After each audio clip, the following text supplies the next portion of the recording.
Today in the EU, MEPs are voting on controversial Migration Pact. Today in the EU, MEPs to vote the Pact on Migration. The very controversial Asylum and Migration Pact, reached by EU institutions last December, is being formally voted by members of the European Parliament. Hello and welcome. I am Aurélie, and this is Euractiv's Today in the EU podcast. We sat down with Eleonora Vasques and Aurélie Pugnet from Euractiv's Politics Hub to discuss how the vote will pan out and what does it mean. Eleonora, what is exactly the new pact on migration that has now been endorsed by the European Parliament Civil Committee? Well, this migration pact is very controversial, I would say, because first of all, it's a group of regulations that will aim to regulate border procedures at the European borders. So it will not affect stuff like search and rescue activities at sea, or will not regulate, for example, permits, visas, and so on. It's just a matter of when asylum seekers or a refugee or a stateless person arrive at the European border, there are certain procedures that has to be implemented, and it will be implemented at the European level. I would also say that this migration pact will basically make legal some procedures that are already there, that are de facto already at the border. So I wouldn't expect that after that pact that there will be huge changes in terms of border procedure, because really most of the provisions inside the Asylum Pact were already in de facto application. And why is this pact controversial? By default, the concept of an asylum application is usually a concept of protection. So there is a person that has to be protected because this person is asking for international protection. So, but with this environment in the European Union of closing the border, keeping the migrants away for mainly electoral purposes, in this pact there are some provisions that are not improving the protection of these people, but are improving the way these people will be or detained or pushed away. Mm-hmm. So this is the main controversial part. Of course, it's a matter of interpretation, because laws are always by interpretation, are not, and the political environment is the way and the direction things are interpreted. Is this something that will be taken into consideration? Is there still time to change the legislation? So in December, there was a provisional agreement among the co-legislators, so the European Parliament, the Council of the EU, and the European Commission. So in the trilogue, there was an agreement of 5 regulations. Then after that, in the European legislative process, you need the formal approval by the co-legislators, so the Council of the EU and the European Parliament, to stamp it, basically, and then to be published in the EU journal. So we are in that stage. So we have a group of 5 regulations, plus other regulations that were endorsed in the trilogue in December 2022. And we are in this stage that the Council already approved some of them. The stamp is there now. The first stamp on some of them is already there.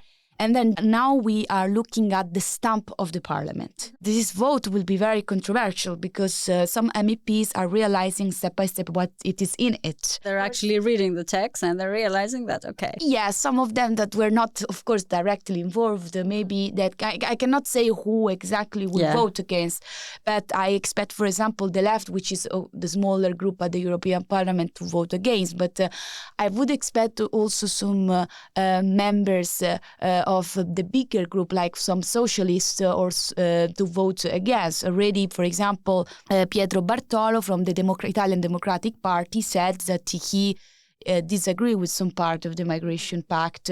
So let's see how it goes. I mean, there is a high degree of pressure on the pact from the external audience, because it's a high political pressure, but also from the inside the parliament. And regarding the external pressure, the main question about the pact is related to violations of human rights. More than 80 human rights organizations, including Human Rights Watch, International Rescue Committee, the Platform for International Cooperation on Undocumented Migrants, issued a statement warning that the incoming legislation poses a grave threat to rights at Europe's borders.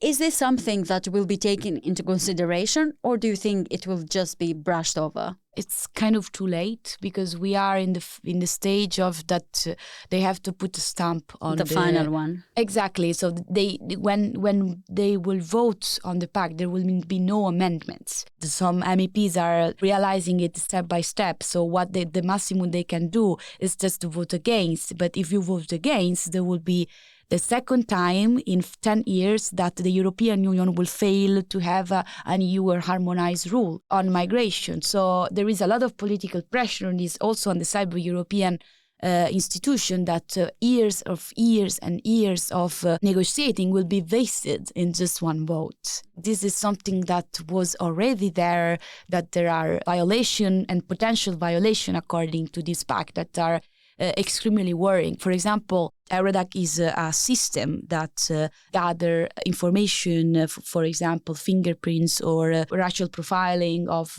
migrants entering in the process. Also, kids from 6 years old onwards will be registered in the system of Eurodac. At the moment, the age is 14, so it will be reduced dramatically. Even though the kid will not allow to take the fingerprints or will oppose to this, proportionate coercion can be used against the kid. So this is written in a law. Consider that since it's not very explained what it means proportionate coercion, you can imagine the degree of abuse to kids. To a 6-year-old now. Exactly. Now, the other question is, how will national governments implement this? Would they follow the rules decided in Brussels, or...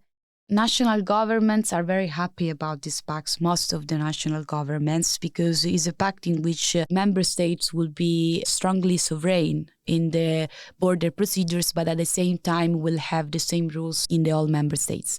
Electorally speaking, they can say we deliver a migration pact, so they will be very happy. In practice, I don't think it's going to change a lot, and I think Italy will have a lot to lose, for example, also Greece, because will not solve a lot of problems, for example, in terms of relocations, in terms of countries in the front line that will have, at least from a perception of strong migratory pressure. So member states overall, they are very happy, even the most center right or center left are very happy about this pact. Yes, and I would like to say a bit longer on what you said, that this pact isn't a win for Italy or Greece and the other countries at the forefront of migration. Why is this the case? Yes, on the regulation on migration and asylum, which is one of the main file of the pact, basically the secondary movements from the country the person is registered to a second country in the EU are discouraged. So this is the main policy on this regulation. So, for example, siblings are not considered a category for family reunification. So there will be very strict rules for movements of the migrants if the application is accepted, because there will be a lot of people that will not be accepted and will have a return or detention for a long period and then return. So it will be very, very hard, according to this pact, for secondary movement, and relocation are absolutely not mandatory. As we talk a lot about it, also the Polish government said many times we are against the pact because we are against mandatory relocation. But they were never there, even in the first proposal of the European Parliament. Sorry, Eleonora, but from what you're explaining now, not much has changed. And it really looks like we're back to zero, because it is true that the countries that are at the forefront of migration are the ones that are carrying the weight. And with this pact, they will continue to do so. So I would expect more changes. So I'm not really sure I'm understanding what is the point of having a new pact. The point, I think, is mainly electoral and maybe make it illegal what was already there in terms of practices. And also, I just want to highlight that this pact, of course, doesn't address pushbacks. So what are pushbacks? Pushbacks are, so a person arrives and this person says, I want to apply for international protection. And then and the bodyguard is like, look no. at them and said, no, just go back. Or they put, as it happened in Greece, they put in a RAF with kids and just, send it back. They don't even start the procedure. So collective pushbacks that are normalized, happen regularly, which are illegal under international law, are happening and are not addressed by the pact, because the pact is about you start the procedure and then you start different channels of procedures. And now that we've explained the Migration Pact with Eleonora in the interview we had recorded some days ago, Aurélie has joined us in the studio to bring the new developments on this. Today we're doing things a little bit differently. Aurélie, tell us, what's the last information we know on this? The last thing we know is that it's still unclear whether the pact will actually go through the parliament. Mm-hmm. So what's happening today is really that the parliament is voting altogether as to whether there will be a pact or not. It's a pack of 9 different pieces of legislation, and the parties are split. You have what they call a pro-EU majority. That is the EPP, so the centre-right parties, the socialists and the liberals that say that they are in favour of the pact. However, yesterday, the leader on the file from the EPP, Thomas Tobé, said himself he is going one by one, seeing his teammates in his own party to double-check whether they will actually vote in favour of it. Can you imagine? They've been working on this for the past 3 years and they're not sure that it will actually go through. And this is the same message that was given by the Liberal rapporteur, Fabien Keller, and Socialist as well. And even actually to a certain extent to this Conservative rapporteur, who comes from a party that is quite split actually on the topic. So they are really raising this issue of, okay, do we actually want to move on? Mm-hmm. Do we want to take a sense of responsibility here for the EU and try and fix an issue that we've been trying to find a solution for the past 9 years? And Eleonora mentioned that migration will be instrumentalized on political campaigns by leaders. Do you have any concrete examples on who is following this path? Yes, in France, actually. So the party from President Macron, sitting in parliament, has said very publicly that they will be using this pact and this vote as a campaign move, which is very interesting because for them, migration, the fact that they've been trying to find a solution to an issue that was raised multiple times by the far-right parties and mainly the main opposition that they face back in France, which is the Rassemblement National, the far-right party, is them saying, well, you're not doing anything to tackle migration. And they will, so Macron's party is planning definitely on using that vote and saying, well, we're trying to find a solution. Mm-hmm. Nothing will be ever perfect, that is for sure. But we're at least trying to present something. And so I think we can expect this to happen not only in France, but in other countries where you see that there will be influx of arrivals, as it always does over the summer. And it will be just after the elections. And there you will see a lot of campaigning around migration and what is being done, what is not being done, what could have been done, what should never have been done. Mm-hmm. And of course, NGOs will definitely, over the next few days and weeks and months, and never stop praising the human rights issue, which is also a large part of the campaigning on the socialist side. Thank you very much for joining me on this episode. I am Evi Chiori, and this was Today in the EU. Visit Euractiv to stay on top of the latest news, sign up to our podcast newsletter. If you haven't subscribed yet, you can find us on Spotify, Apple Podcasts, Google Podcasts, or wherever it is that you get your podcasts. This episode was produced by myself, Miriam Saenz de Tejada, and Nicoleta Yonta.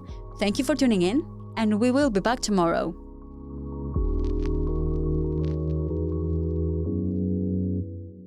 As part of our commitment to accuracy, inclusion and transparency, Euractiv is part of the Trust Project.